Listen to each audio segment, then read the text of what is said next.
すごくリスク高いんですよ。1時間まず時間確保する。それめんどくさいですよ。で、じゃあ1時間頑張ります。これ毎日やります。なんて、今度膝とか関節にかかる負担が大きくなっちゃうんですよ。特に高体重の人っていうのは、今まで運動してなかった人が、じゃあ1時間歩く。歩けば簡単だからって言うんですけど、歩く方が負担かかるんですよ。持続的な負荷がかかってしまって、そこで体を痛めてしまって。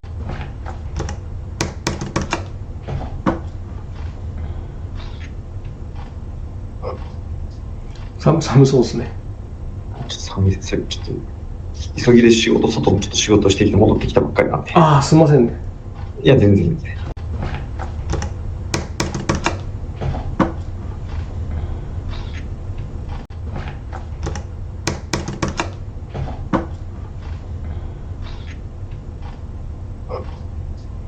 寒そうですね。前回に付け加えると、2006年のちょっと前の研究になるんですけど、低脂肪群と通常食群の8年間の追跡ショートをしたものによって、基本的には体重減少に有意差はなかったというふうに言われています。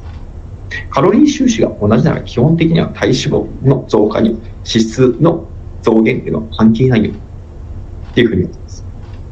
ただ、一つだけ付け加えるなら、悪い油ばっかり取っていると、そのインスリンの感受性っていうものがあるんですけど、そこの感受性が悪くなると脂肪を蓄積しやすくなるっていうようなデータも出ています。ここに関してはより深く、